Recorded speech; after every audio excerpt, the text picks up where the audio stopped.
guaranteed. Viewer discretion is advised.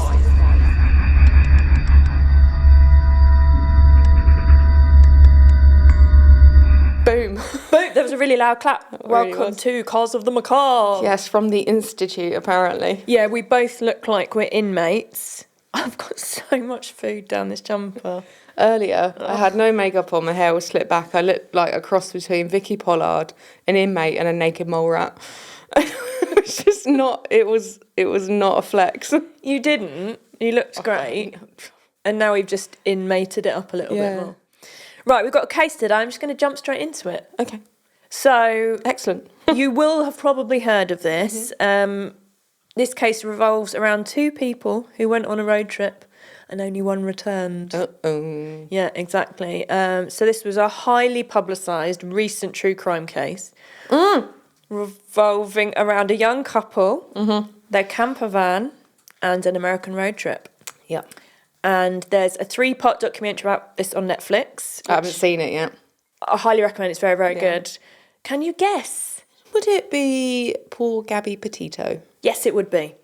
So I'm going to start off by telling you a bit about the victim in this case, who is Gabrielle Venora Petito. She was born on March the 19th in 1999. That makes Baby. really old.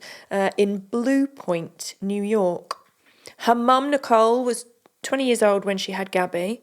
Her dad, Joe, and Nicole separated when Gabby was about 6 months old, but it was very amicable. Both her mum and dad remarried, and Gabby had 6 younger siblings and half-siblings, so ended up being a nice mixed family. As a child, Gabby was very creative and happy. She gravitated towards other arty kids, and by all accounts, she was a really well-liked girl. Which she does come across on the documentary in that way, definitely. I'm pretty sure all the footage that I've seen about it, no one had a bad word to say about her. No. So in March 2019, so really not that long ago, in the grand scheme of things, Gabby met Brian Laundrie and they started dating. Brian weirdly looked a lot older than his age and a lot older than his friends.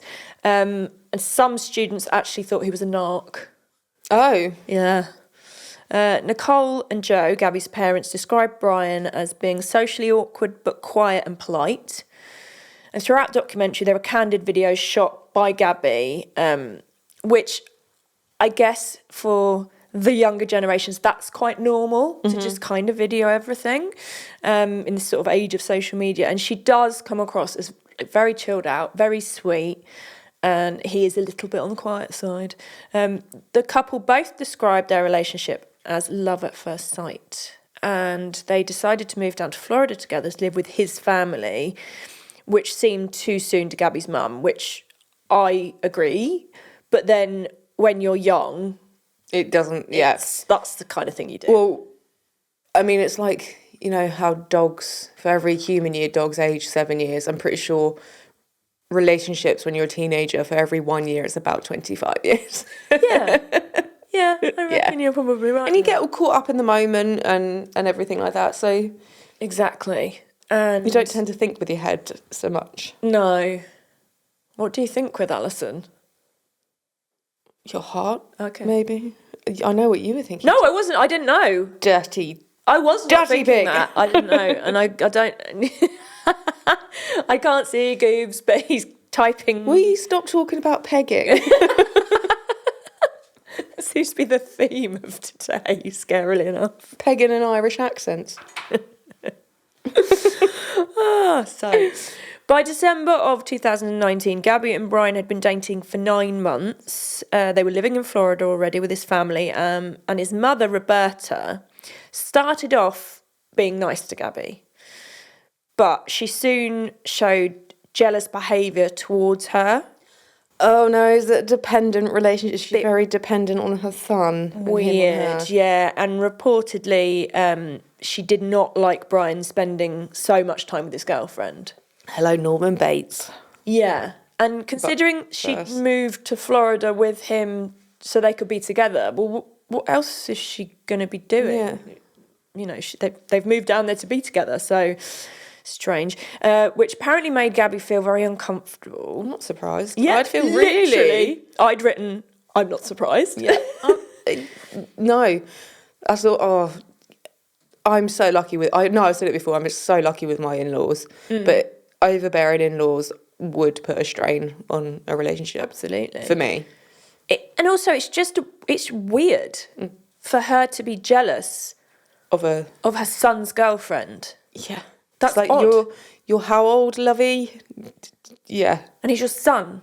Like, Roberta would do, like, weird things as well. So she even changed Gabby's postal address to her old home address in New York without telling her. Ew.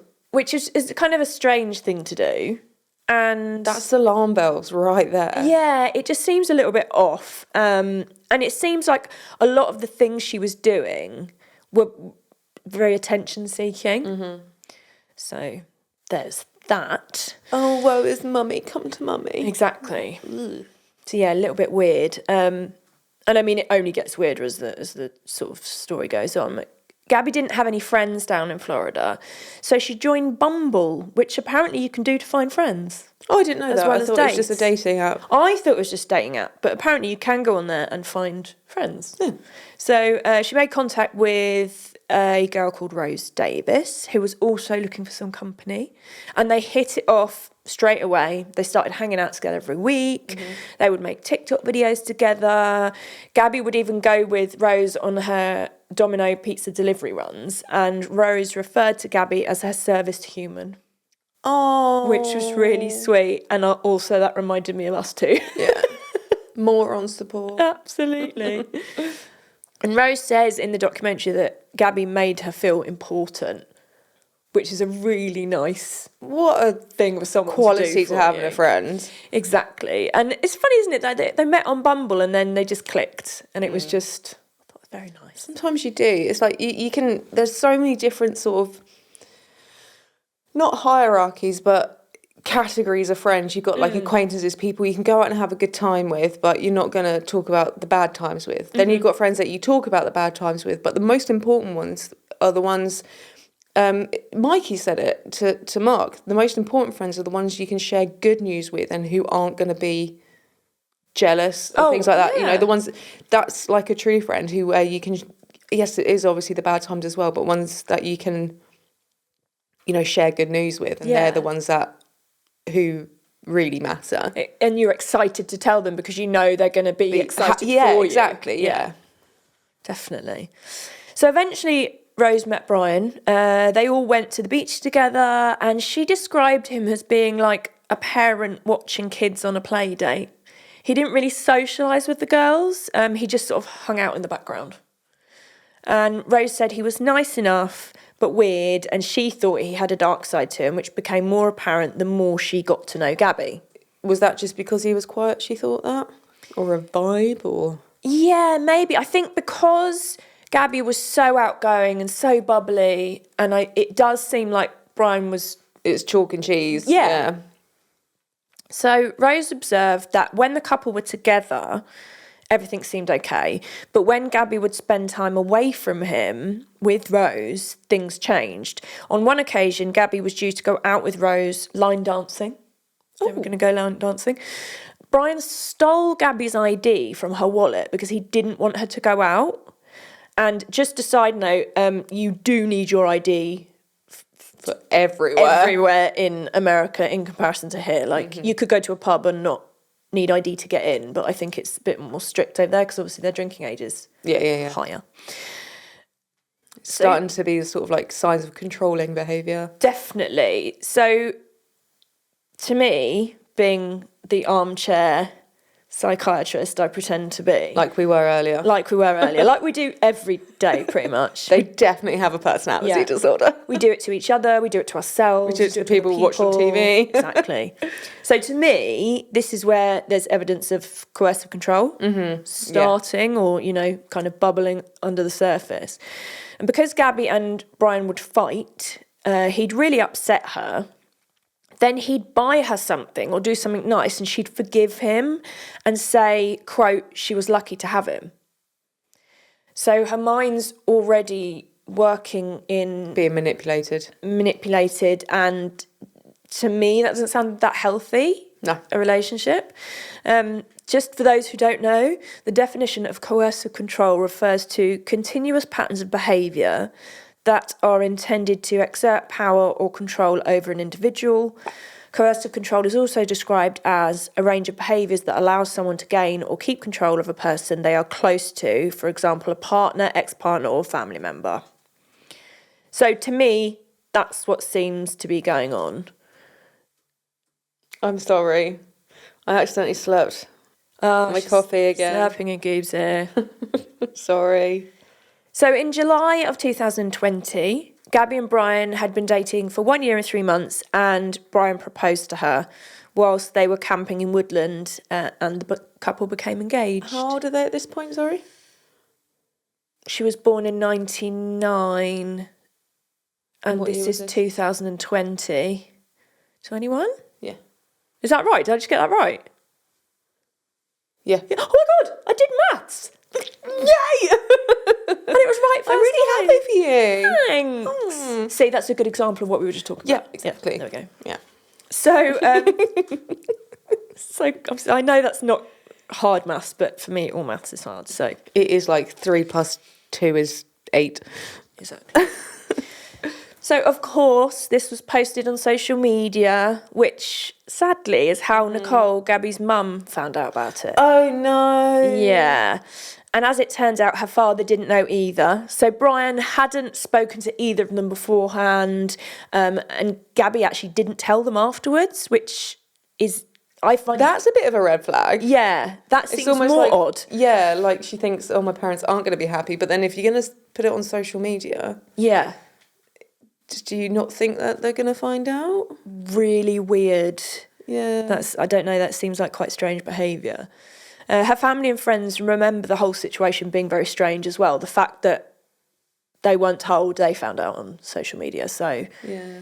and I know social media is very much the thing, but still, that's a very personal thing that you would think you would tell your parents before. And also, I know it's quite old-fashioned, but he really should have sort of said to her parents. I mean, that's just out of courtesy. Yeah, that's just being polite. Yeah. I mean, I can't say anything. No, do you know what? I'm not even going to share that story because it's embarrassing. Okay, babe. Like when I was engaged, he asked over. We'd broken up and I come to stay with you and Gutter Slug number Made me sound 2 like or 3. I don't know. serial data. No. And yeah, we got back together with him proposing to me over the internet. Is it? It is, whilst I was at yours. In I'm not- London? Yeah, it was at Maida Vale. No, not MySpace. We would. Oh, MySpace. Do we know if they're bringing that back yet or not? Because there's been so much talk about it. I never went. Is it still there? But you can't, I don't think you can create new pages. I don't think it's interactive anymore. What? I can't find my profile on there. Oh my God. I'm yeah, going to check that out. That's my embarrassing fact is, yes, I got engaged over the internet with someone that I knew I was actually in a proper relationship with. How very modern of you. Although we had split up. Yeah. So they didn't actually have plans to get married. Gabby didn't even have a ring. They wanted to travel together first. So he proposed without a ring? Yeah. I mean, if some people don't want that. Your dad did? I do, just for the record. Yeah. No, I would really like a ring. No ring and not on one knee. Yeah, I'd like... my wedding ring should be something like made out of a piece of guitar string and then a diamond on it from Noel. That would be lovely. Oh, I've seen one that I like and I've sent it to Mark. Did he respond or did he? You've seen it. I showed you it. Remember when we went to Wales for my birthday when we went to Hay? Oh, yeah, probably. And then Julia said, I'll just leave it up on the laptop so you can see it. Poor Mark. I mean, I'm not even dating at the minute, so...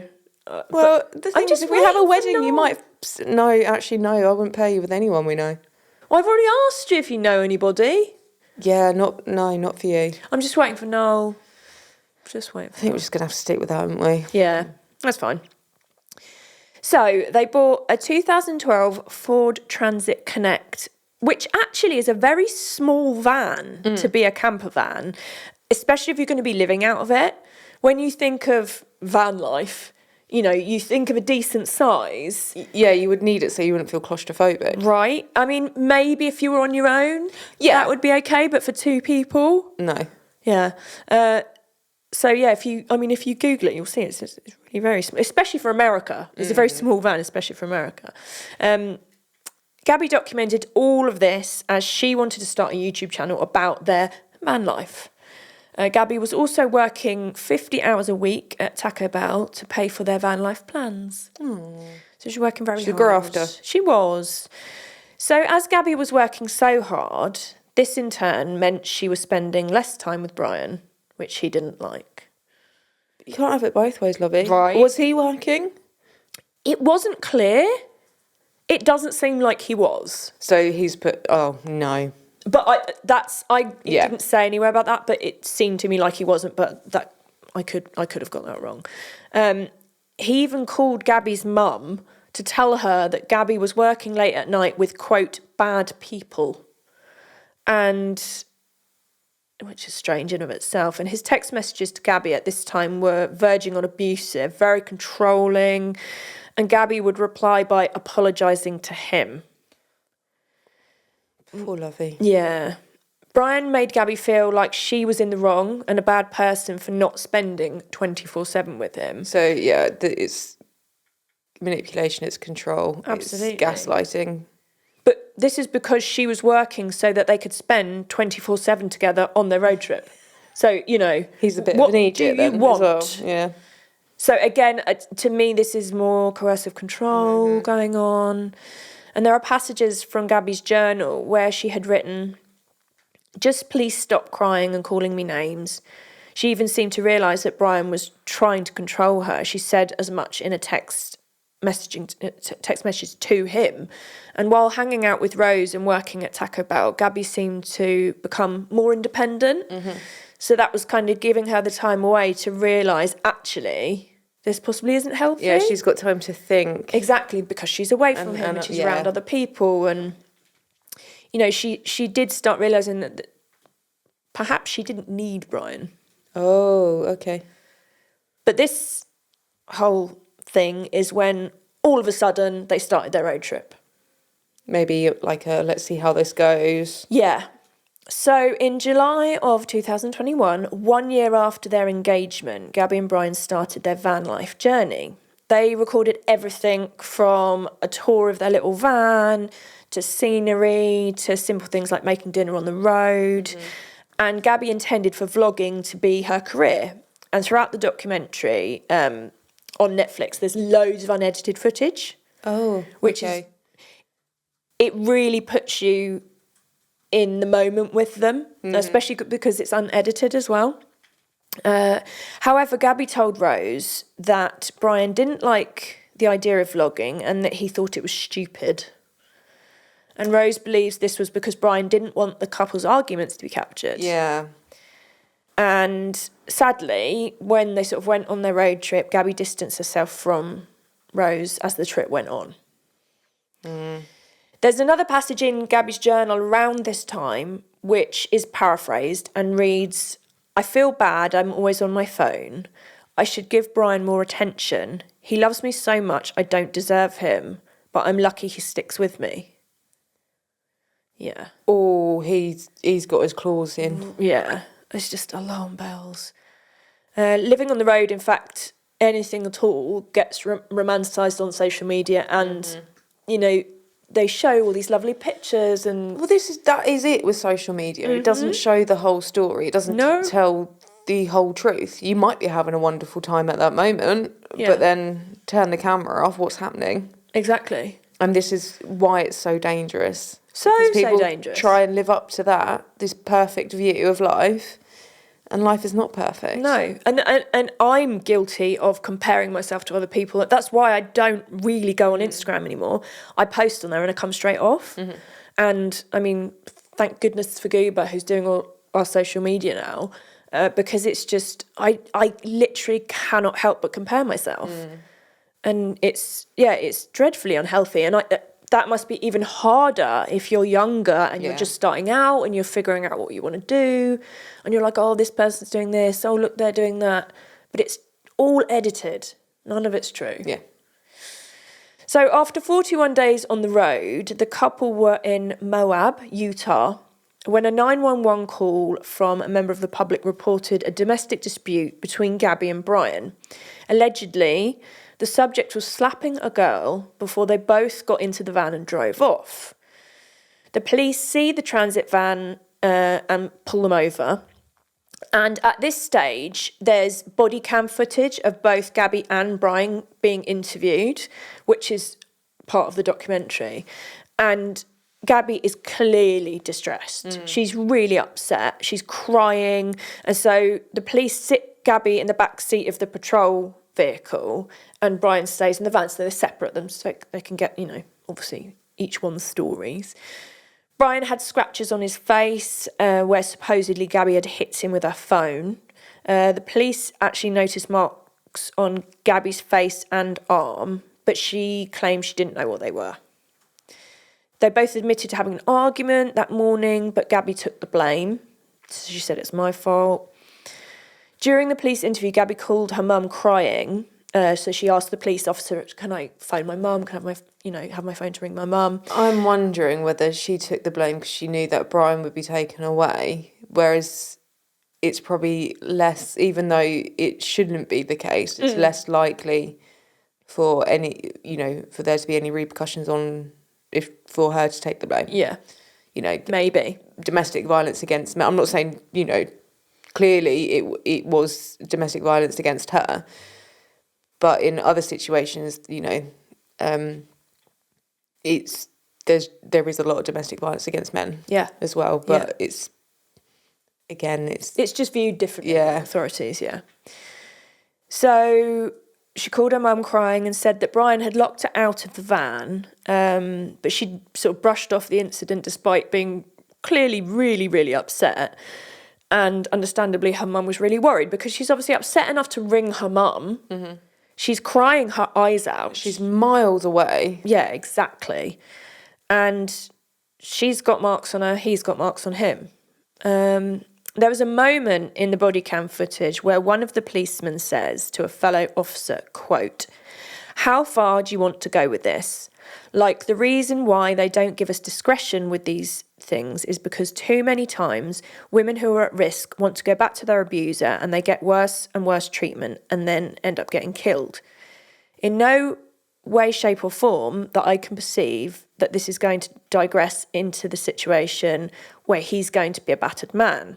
Then again, I don't have a crystal ball." So they are more concentrating on the fact that he's the victim. Whereas it seems like, to me, watching it from the outside, it seems like they're both possibly victims. Well, defence. Yeah. If someone's hitting you, you're going to That's the thing. Try and stop them. So the officers go on to discuss whether to let the situation go or whether they should charge for assault. They decide to separate the couple for the night, insisting that Brian goes and stays in a hotel and Gabby sleeps in the van on her own. Right? So in this instance, they believed Gabby was the problem, and both Brian and Gabby successfully convinced the police that this was just a, quote, silly argument. And right. Nicole spoke to Gabby after the argument, as her mum, and tried to convince her to come home, but she insisted everything was fine. Can you imagine how worried you would be as a parent? You're so far away. You literally can't do a thing. You can't do anything. They're not listening. She's at the stage now where really she probably wouldn't listen to anybody. Yeah.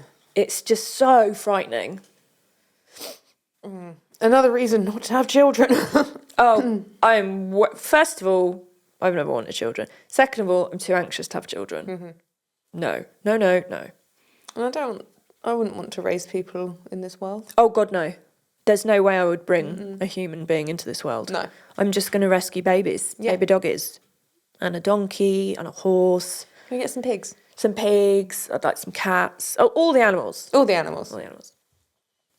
Despite the officer's advice, the couple did end up meeting later that night, so that he didn't spend the night apart. Okay. Which, considering, neither of them were in custody, so... There was nothing to stop them. There's nothing to stop them. It was only a recommendation anyway. Yeah. And just a side note, to fitting in with this particular time, photos were later retrieved from Gabby's phone from this time, which show her with really quite bad injuries to the left side of her face and to her eye. And she's crying in the photo. So it seems like she's documented that for a reason. And it's around this time. Right. There's something that she's like, I'm going to need to hold on to this. Yeah. Maybe she was torn within herself. Which she would be because, being a victim of abuse, it's not straightforward. Absolutely not. You know, people are like, why don't you just leave? It's not that simple. Not that straightforward. Yeah. So the couple travelled 230 miles from Moab to Salt Lake City, and 7 days after the Moab incident, Gabby posts her first and only van life video on YouTube. On the 22nd of August, 10 days after the incident, Gabby contacted her friend and ex-boyfriend Jackson. The pair dated before Brian and Gabby were together, and Jackson recalls Gabby and him talking about doing a road trip together. Okay. They talked on the phone and caught up. Gabby shared with Jackson that her and Brian had had an argument and she was planning to leave him.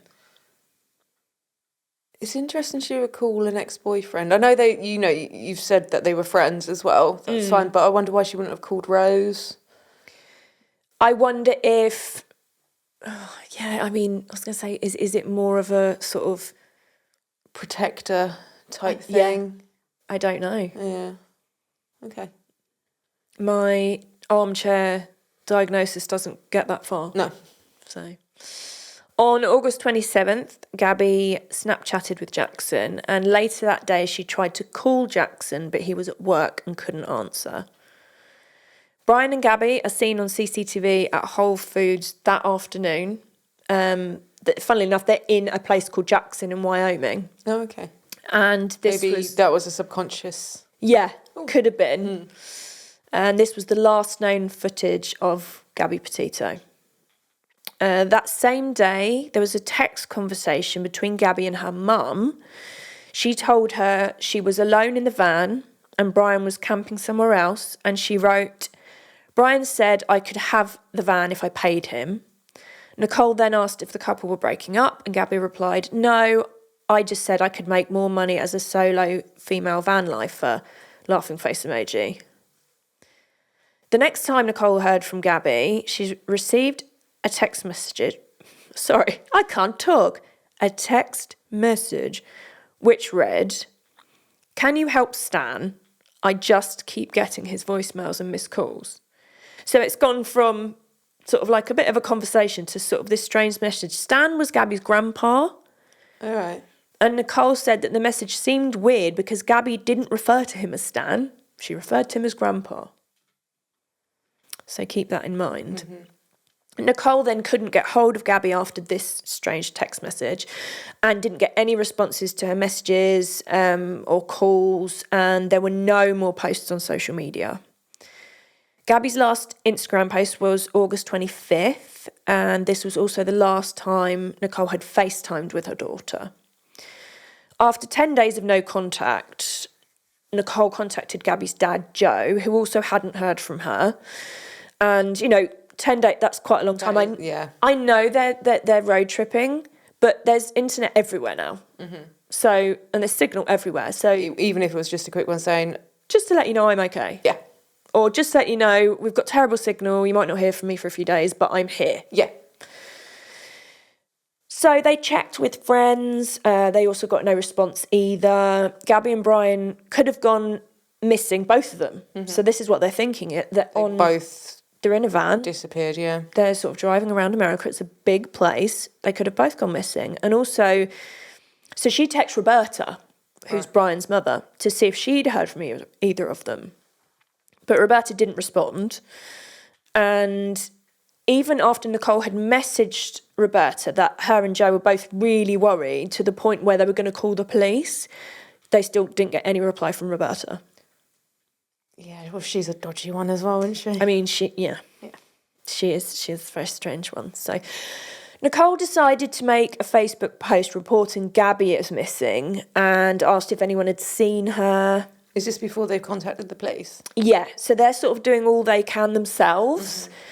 And then on September the 11th, which was 12 days after Nicole's last contact with Gabby, she spoke with Northport Police Department and reported her daughter missing. Because at this point, there's no answer from friends. There's nothing on social media. They've really done the groundwork themselves. Yeah, they've exhausted all other options. She is missing. Yeah.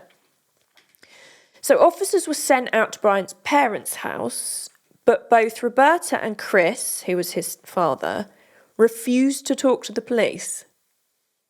Which to me is like, alarm bells, why are you refusing to talk to the police? Instantly, you're like, you're hiding something. Very strange. And this is all on body cam footage in the documentary. I need to watch this documentary. It's very, very good. I really want to hit these people. Oh, you'll want to hit them more. So they did inform police that Brian was in fact in their house, but they couldn't talk to him.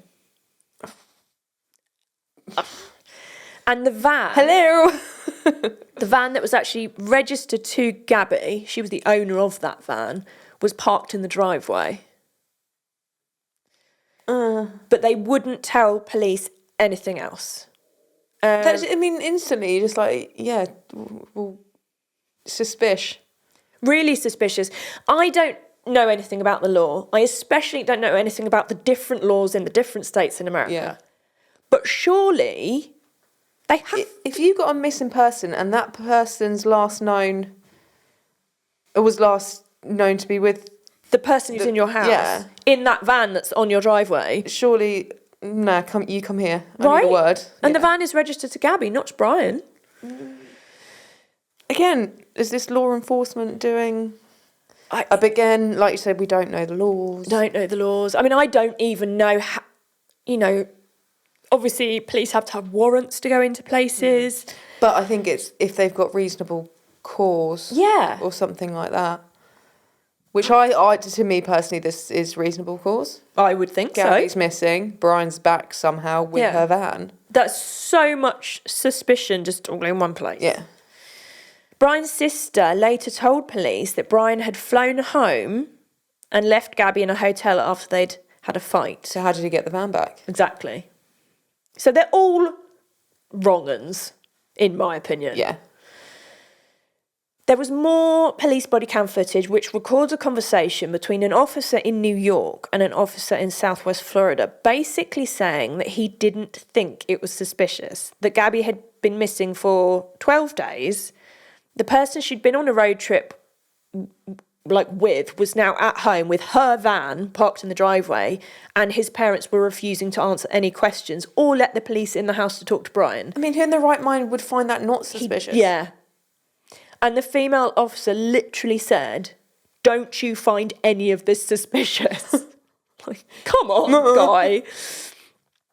And the male officer replied that he didn't think there was probable cause to take any sort of further action at his end. Oh my God. Which I disagree with. Yeah. Sorry, yeah. I know. To be fair to him, after he talked to the female officer, he did then go back and try and talk to the Laundrie parents again in an attempt to gather some more information. But again, they refused. How gracious of him. Yeah. Well, thanks, mate, for putting yourself out. Cheers. They refused to cooperate, and then they actually said that they're no longer saying anything and that they had to talk to an attorney. They weren't allowed to talk to them anymore. They had to speak to their attorney. You just make yourself look worse, mate. That is, if there weren't alarm bells initially, there should be then. My gosh, so many alarm bells. So, Gabby's missing. Brian is at home with her van. Everyone's refusing to talk, and he's lawyered up.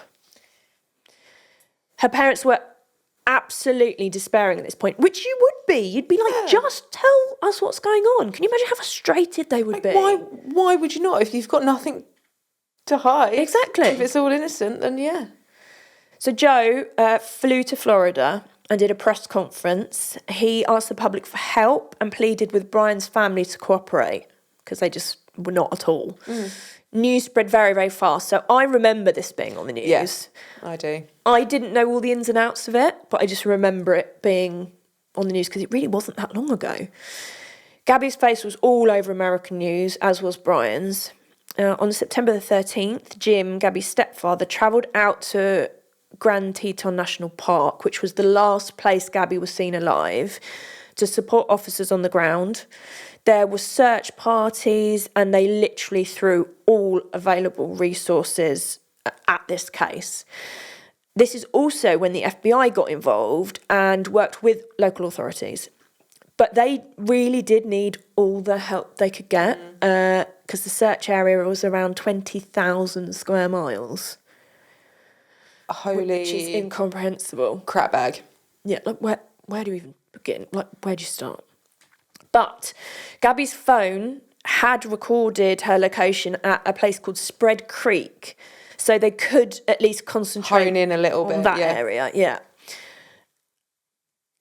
And can I just say again, like, I know we've just sort of said this, but I do not understand why, at this point, Brian hadn't been dragged out of that house by the scruff of his neck and taken in for questioning. I don't get it. No, I don't. It's bewildering. So you've sent out hundreds of people. Whereas the one FBI person involved. Yeah. I mean, why didn't they just say, right, no, we're going in? Yeah. We'll go in and we'll question I'm it. sorry, but because the FBI can come and be like, right, no, we're taking over. Surely. Don't they have like a free pass to do whatever they want to do? Pretty much. Well, that's how I understood it anyway. Yeah, I mean, we may be wrong. But so at this point, bearing in mind, this is all over the news and every element of it is on the news. The fact that Brian's parents are not helping, the fact that Brian's in the house, all on the news. So I'd have been out there with a placard. It's exactly what happened. So protesters actually set up outside the Laundrie property demanding answers and cooperation from them. So there's footage of, there's all these protesters and like Chris, the dad, just mowing the lawn. And like there's cameras, news cameras going, what's going on? What's going on? He's just mowing the lawn. I'd have been throwing stones at him. Like little ones, like bits of small gravel just to annoy him. Oi, you mother trucker. I'd dance in front of the lawnmower with a sign so he couldn't do any lawn mowing. Just be like, I'd just make myself a massive inconvenience. Yeah. It'd be so much fun to do that as well. I do love being passive aggressive. Me too. So according to authorities, surveillance was set up outside the Laundrie house. In a minute, you'll be like, what? On September 17th, someone called in a tip that something untoward was going on in the Laundrie residence. The phone call is on the documentary, but it's what they're saying doesn't really make a lot of sense, but it was enough that an officer was sent out to the house. And this is when Brian's parents told them that actually Brian had been missing for days, wasn't in the house anymore, despite surveillance and protesters and news crews being outside the house. Also, why did they not report him missing? Exactly. Oh, by the way, it's funny you should come round. By the way, he's gone actually. Don't know where he is. Yeah. Gone AWOL. Gone AWOL. So when police finally got access to the Laundrie family home, a note was found written from Roberta to her son Brian entitled Burn After Reading. Have you seen that film? I think so. So parts of the note read, "You are my boy.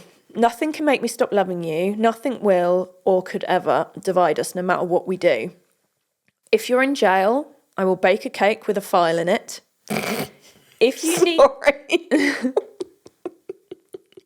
right? It's like a cartoon jail. I mean, Don't think you can give them cake. is it like a reverse Oedipus complex? So weird. If you need to dispose of a body, I'll show up with a shovel and garbage bags. WTAF. This is just all kinds of suspicious, wrong, Also, craziness.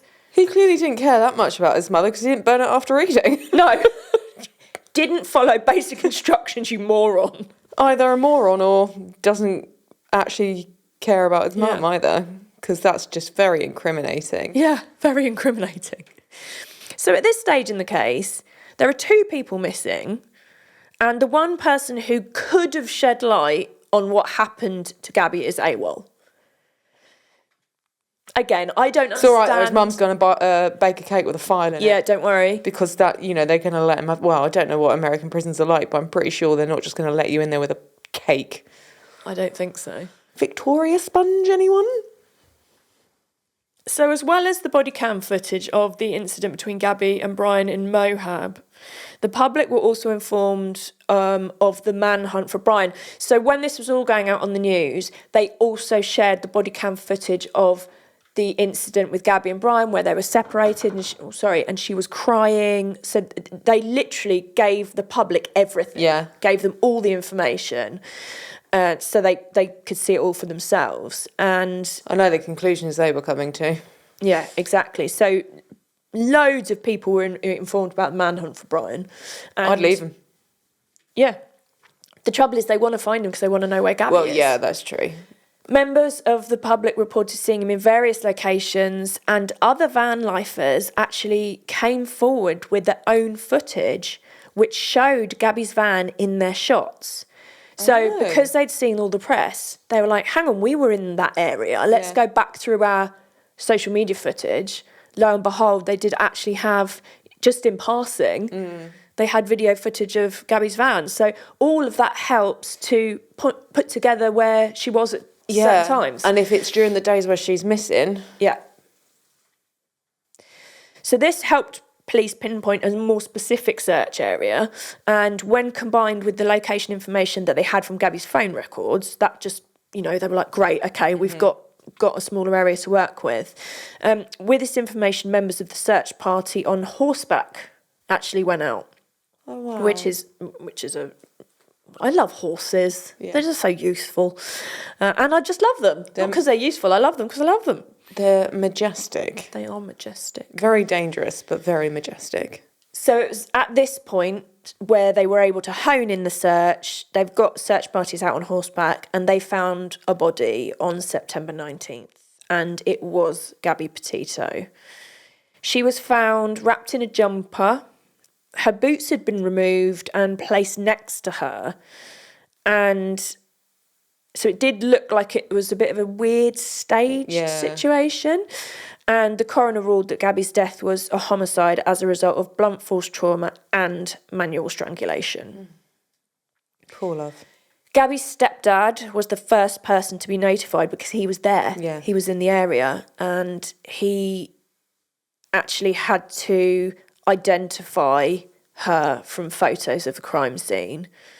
And then he had to inform Nicole, Joe, and Gabby's stepmom, so he had to tell all So of she the would have family. been quite decomposed. If she was exposed to the elements and it had been that long, how was he able to identify? Well, to be fair, it would be like most likely because of the clothing, Yeah. hair, that kind of thing. Okay. She did have a few tattoos as well, so Right, that might have come into it. If there was sort of areas where you could see it and it was defined. I suppose I don't know what the heat was like out there with it. I don't know how hot it is. That's the thing. I think, you know, I don't know this. I know it can get very cold at night, but then, I don't know how hot it would have been in the day. But he then had to tell all the family over the phone, which I just cannot imagine. Rose, her friend from back in Florida. Did you go to Florida in your Land Rover? Florida. And post it on the Instagram? Instagram. So Rose, her close friend in Florida, found out about Gabby's death from a reporter. Oh. And her other friends also found out through the media. Because they had a body, authorities had to then shift their focus to find the prime suspect. I wonder who that would have been. Brian Laundrie. Why didn't you just drag him out from that house by the scruff of his neck? That in my eyes is a failing. I know that there's procedures that need to be followed, but when someone's missing, surely time is of the essence. The first 24 hours are critical. I mean, and that's why you can't report anyone missing. Well, in this country, I think you have to wait 24 hours. I don't know if that's still a thing, because usually they will turn up. Yeah. But then... it's the first 48 hours or something. Yeah, but then they say the first 48 hours is the most important. Yeah. But then you can't report them for... It's a catch-22. What? It's like an oxymoron. Mm-hmm. So let's backtrack and establish the specific timeline of Gabby and Brian's last known movements to try and help us sort of piece together. So on August 27th, an eyewitness reported seeing the couple eating at a Mexican restaurant called Merry Piglets in Jackson at approximately 1 p.m. and they were having an argument, and then they left the restaurant. At 1:45, Gabby tried to call her friend Jackson. This is when he was working and didn't answer his phone. And both Brian and Gabby were caught on CCTV at Whole Foods at around 2:13 p.m. Sorry, what date is this again? August 27th. August 27th. Before they left and drove up to the Spread Creek area. Gabby's van is then caught on footage taken by other van lifers at approximately 6 to 6:30. The couple reported the van to be parked up. It looked dark and it looked locked up. So it's not as if it was set up with a tent, you know, like they were actually kind of using it. It was just parked and looked locked up. They saw no one inside or near the van at the time. It was literally just in the background. At around 7:15 p.m, Gabby sent the last known text message to her mum, Nicole, talking about how she could make more money as a solo female van lifer. At 8:32 p.m, authorities established that Gabby was working on her laptop and moving files around. So they believe she was alive at this time because this was consistent with previous working patterns that Gabby had been doing the other day, so they could kind of tell from the computer. The investigators believe that it was after this time that Brian killed Gabby, then moved her body to where it was later discovered. On August 28th, Brian left that area. He went on a hike on his own and took photos, because you can see from, of the information on the timestamps on the photos, of lots of animal bones. So he went for a hike on his own, took pictures of bones. Okay. On August 29th at 1:20 p.m, Brian called his mother, Roberta, and they had a 55-minute conversation. Oh. From these phone records, it showed that immediately after Brian's call to Roberta, that his father, Chris, called an attorney. There we go. Calls continued back and forth between Brian and his parents until around 3:30 p.m. And phone records also show that whilst Brian was hiking, he had been texting Gabby's phone from his phone to look like they were having a conversation. The text messages... Surely they would have seen that the phones were in the same location. Yeah, I mean, because you said like they're having a conversation, so did he have his phone and he was texting himself back as if it was Gabby? I will go on sorry. Yeah, no. Good question.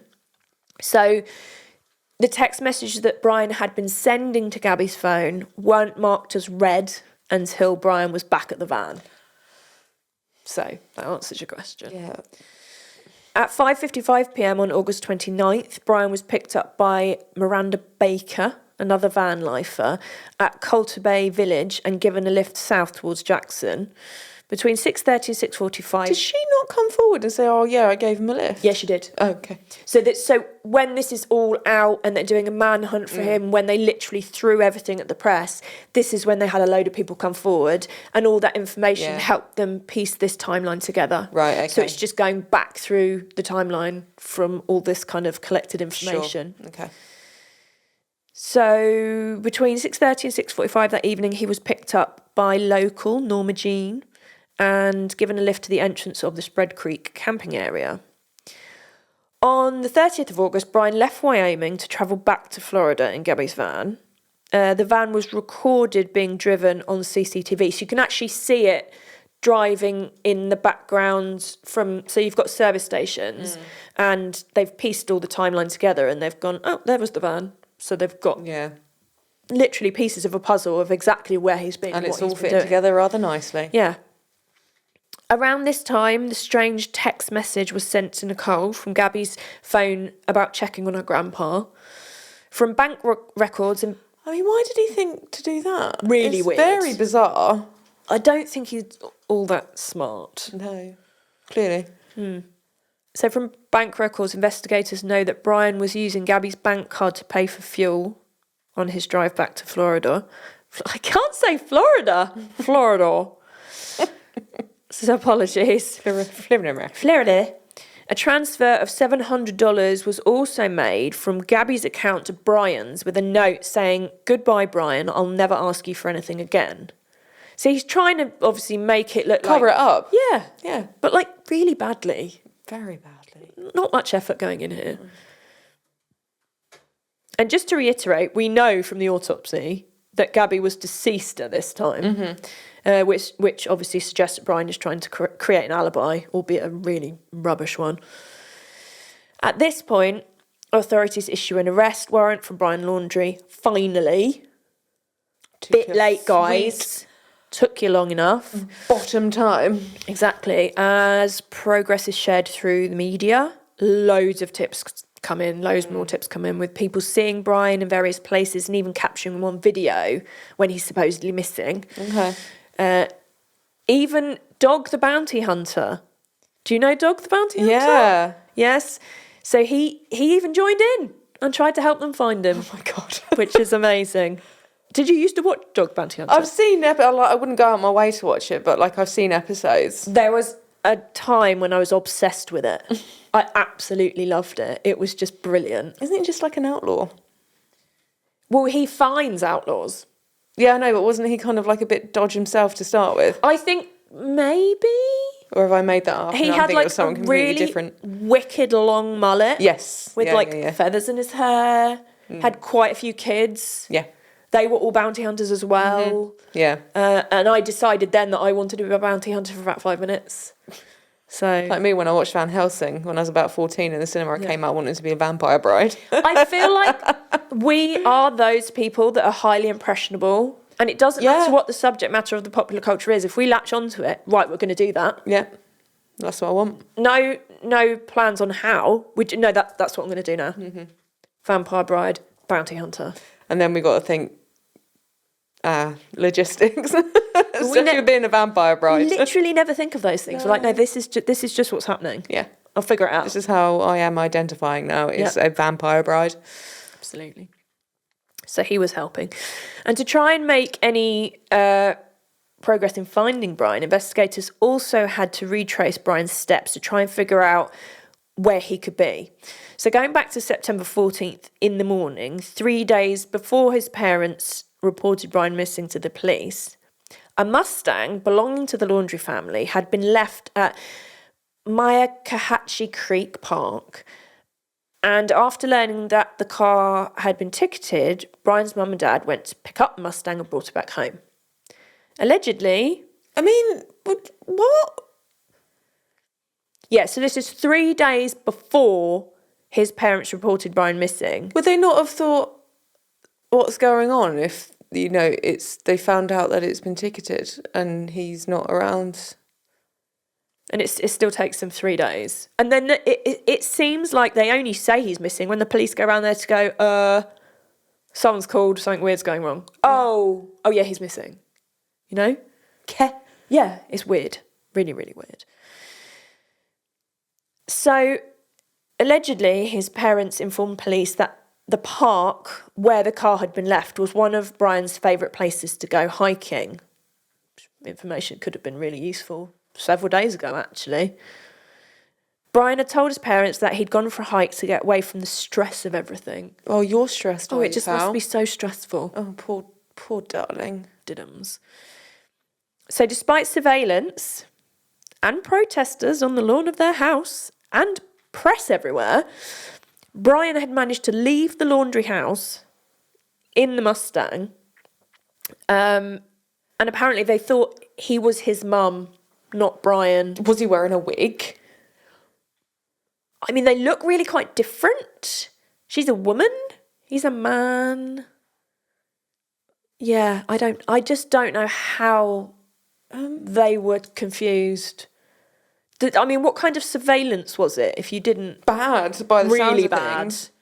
Really, really bad. I mean, surely there must have been someone who would have cottoned on, unless he was missing before and she had taken the car out and then somehow got back. I don't know. It seems that from all the information, it seems that he got in the Mustang, drove to the park and left it there. And nobody saw that it was him. Apparently not. No, I find that very difficult Very to believe. strange. On September the 18th, authorities began their search for Brian at Macabre. Oh, God, I did such a good job of this before. Macabre Creek Park, where the car had been found with approximately... What? Sorry, I don't understand my notes here. Right, they began the search.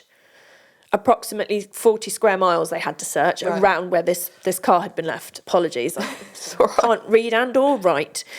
So along with volunteers, a huge search took place using drones and dogs, but the area had all been flooded, or a lot of it had been flooded, and was full of alligators. Florida, innit? So it was not an easy task, and, you know, they're trying to look with the dogs are getting attacked by alligators, like, it was all this great big mess. And also, if it's flooded... Goodbye evidence. Exactly. So on October the 20th, the park managers opened the area up again to the public. It had been closed because of the flooding. And at this point, the Laundries joined the search to try and find Brian. Such loving parents. I know, yeah. They were just like, oh, we may as well. Just like, come and have Got nothing else to do. No. Hair appointment's not until tomorrow. Exactly. So looking at specific areas where they knew Brian liked to hike and camp, which I don't understand why they couldn't have told the officers that. Be like, by the way, if you're searching, do you want to check here and here and here? Obviously, I know the outcome of what happened to him, but it makes me wonder whether they knew that's what was going to happen. Yeah. And we're just like, yeah. Exactly. About an hour into their search, so they'd only been searching for an hour, the Laundries found a bag belonging to Brian. Then 45 minutes after... Hang on, so his parents found the bag? Parents found the bag. Okay. Not any of the authorities. Then 45 minutes after that, they found Brian's remains about a mile from where he had parked his car. Who had found them? The Laundries. And he was only a mile from his car, from where the car had been parked. So his parents found his bag and then his parents found him. Yeah. They knew. Yeah. Surely they knew. It took them, what did I say? An hour. After an hour. Yeah. The autopsy reported that Brian had died from a gunshot wound to the head. Inside the bag were photos of Brian with Gabby, with a notebook which contained multiple letters to his family. Part of one read, "I've killed myself by this creek in the hopes that animals tear me apart, that it may make some of her family happy." He had also written a story about Gabby's death because it's not even remotely the truth, so I have to say it's a story. This was an unexpected tragedy. Rushing back to our car, trying to cross the streams, I hear a splash and a scream I can barely see.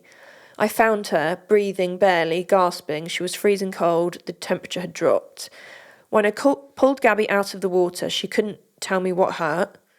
While carrying her, she continuously made sounds of pain. Lying next to her, she said between violent shakes, gasping pain, begging for an end to her pain. I ended her life. I thought it was merciful. But from the moment I decided to take her pain away, I knew I couldn't go on without her. So just going back to her cause of death, which was blunt force trauma. And then manual strangulation. Manual strangulation. That what he's saying is just absolute nonsense. Just does not track at all. Yeah. And if it was if that was the case, you would have spoken up. But also... But nobody kills someone to be merciful. But they would, when they did the autopsy, they'd be like, oh, gosh, he had this terrible injury to this, that, and the other limb. Well, yeah, exactly. The evidence speaks for itself. Yeah. The body always tells the truth. Yeah. His blithering writing goes on to say, I'm sorry to her family because I love them. I'd consider her younger siblings my best friends. Shut up. I rushed home to spend any time I had left with my family. I wanted to let James or TJ kill me.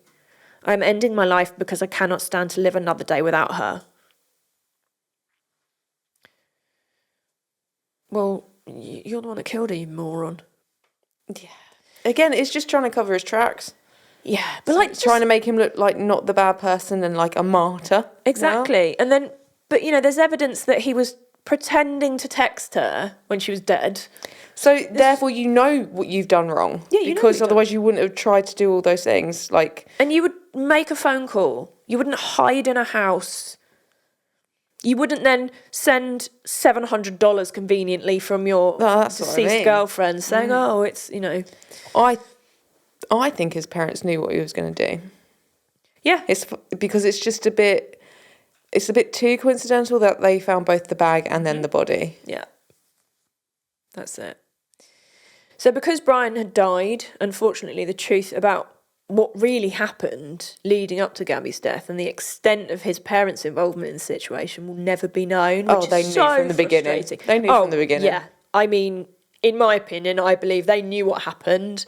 They paid £25,000 for an attorney after the phone call with Brian back on August 29th. So they knew what was going on, in my opinion. I don't understand why Roberta and Chris weren't charged with perverting the course of justice. They weren't? No. Again, I don't know the rules. I don't know the laws. But to me, they were withholding information. Yeah, they were perverting the course of justice, in my opinion. I concur. But to date, no criminal charges have been filed against them, which is incredibly... I hope the neighbours snubbed them. I mean... There's so many protesters outside the house. I'm really surprised there was not some sort of vigilante situations going on there. Yeah.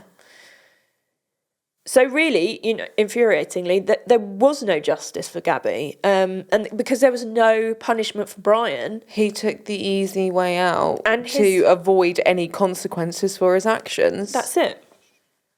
So although there were no criminal charges, in 2022, the Petito Schmidt family, which is obviously the step parents as well, filed a wrongful death lawsuit against Roberta and Chris Laundrie, which ended in a settlement in 2014. So, I don't know about that. I mean, to me, they broke the law, but... Yeah. The Gabby Petito Foundation was started by a family to help other victims of domestic abuse, and the amount of press this case got hopefully helped others to realise that they were in dangerous situations themselves and to get help. Gabby's parents and friends campaigned for a domestic violence bill to be introduced, which would require police to ask 11 specific questions to determine if an intimate partner is at risk of being hurt or killed.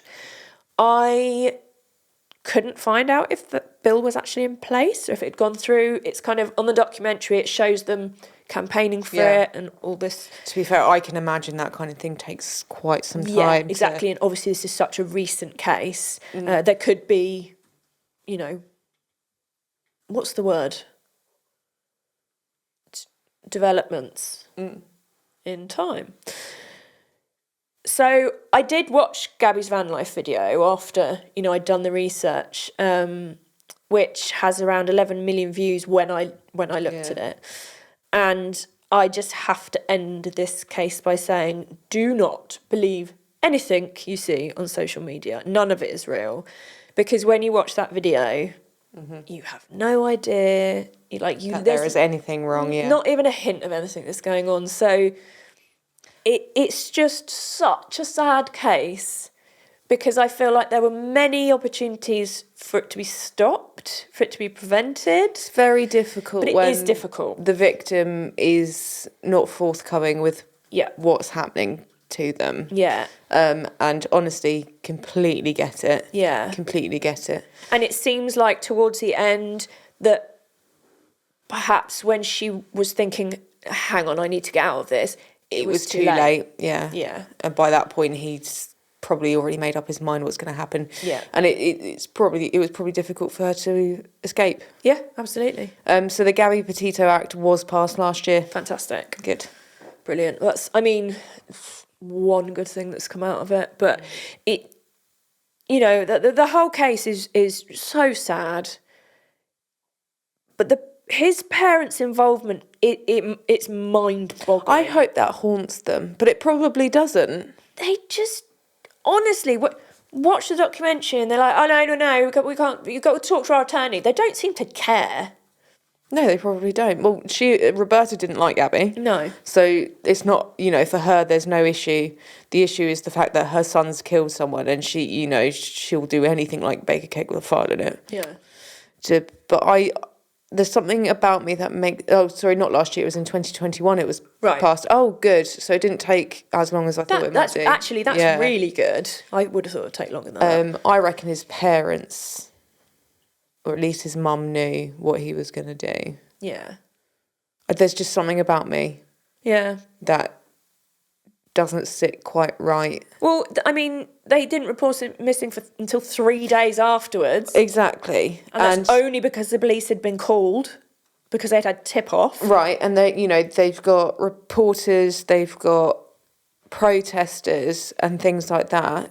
You would be worried for your son's state of mind if they're being hounded. I reckon they know, or at least his mum knew. I wouldn't be surprised. Yeah. I wouldn't be surprised at all. Not reporting it for 3 days after, especially with Gabby's disappearance taking a while to get reported and things like that. Obviously, they had done what they could before, and then them finding the bag and them finding his body. It's just all a little bit too convenient. It seems, a little bit doesn't it? convenient, or coincidental. Yeah. One of. I just, the bit I can't get my head around any of it. The bit I can't get my head around probably most is the fact that he was in that house. Yeah. I don't understand why the police didn't have the powers to drag him out and get answers. That completely, I do not understand that at all. No, I don't. So, it's a very, very sad, very, very frustrating case. They're both really young. Yeah. And do not believe anything you see on social media. It is all false. Yeah, it's fake it's news, evil. fake life. It's evil. It is. It's dreadful, and it is getting worse. Like, obviously now we've got this whole incel thing, and people taking or getting influenced by the manosphere and Andrew Tate and everything like that. That's scary in of itself. It's horrific. Yeah. It's horrific. And, people are so impressionable. Mm-hmm. And it only takes, a few people to perhaps feel like they don't quite belong. Yeah. When, it's not social media that's necessarily evil. It's, obviously the things that are being posted on there. But if you're in a specific mood or a specific frame of mind when you go on there and you see something that you latch onto a little bit, that's all it takes. Yeah. And then it's just like drawing you in more and more and more. So it's more of a case of, you speak with love and be non-judgmental with your kids, and they just, make sure that they're okay, because it will be how they feel and things like that will then drag them further into the evil that is put out there. It must be so difficult as a parent, because this whole social media, the growth of social media has been so quick. Yeah. And it's developed so, half the stuff you see is AI and you're like, is that real or not? I don't know. But then you get sort of there are a lot of people that will believe everything that they see on things like Facebook, particularly parents, or the people of my parents' generation and things like that. I think a lot of people are still of the idea that what they see on the news is actually the news. Yeah. It's like, guys, come on. Or reading the newspapers like The Sun or The Mirror or something like that. Yeah. It's a scary place to be, the world. So scary. That's why we just live our life in our little bubble. Live, laugh, laugh. Yeah. No, live, laugh, love. There we go. Yeah. Ooh, that phrase makes me feel really sick. All right, well, we'll leave it there because that was rather a long episode. I was quite proud of myself, actually. Yeah, well done. So, are you going to watch the documentary? Yes, I'm going to watch the documentary. It is really good. Mark, I can't see you. Are you going to watch the documentary with me? Yeah. Is that a thumbs up or is he swearing at me? I think he's thumbs up, yeah. I think so. It is helpful because you think it does educate slightly with this whole coercive control and, you know, it does make you sort of think, okay, how am I being treated? Or, you know, maybe look out for stuff. But yeah, it's very, very sad. Very sad indeed. Oh, well, thank you for... Kind of. Thank you for sharing. Yeah. Poor Gabby. Poor That Gabby. is really sad. It is tragic. It is awful. Absolutely awful. I mean, just so frustrating. Just... I feel like whenever we do a case, we are frustrated about something. Yeah. We're frustrated most days about something. Yeah. And then it's obviously amplified by this. And here we go. Goobs is frustrated when he's just around us, so apparently. Okay. All right then. Well, thank you for Mr. Park Lane for doing all of the stuff. For producing, for the cameras, Even for if the we do visuals, frustrate you, I'm going to thank you anyway. for the sound, for the visuals, for the lighting, for the social media. Social media. Literally all we do is write the cases. Yeah. So... And watch And TV. watch TV. Yeah. I'll have you Research. know, one of my cases, I've got 3 hefty books to get through for research, so... Oh, blimey, governor. Yeah, I know. That might be a 4-part. Oh, interesting. Excited to hear about that. So you can find us on Linktree/Cars of the Macabre. Yeah. All the things are on there. I know we say about how social media is evil, but we are using it for good. We are using it for good. It's just to promote us. Yeah. The good word of Cars of the Macabre is out.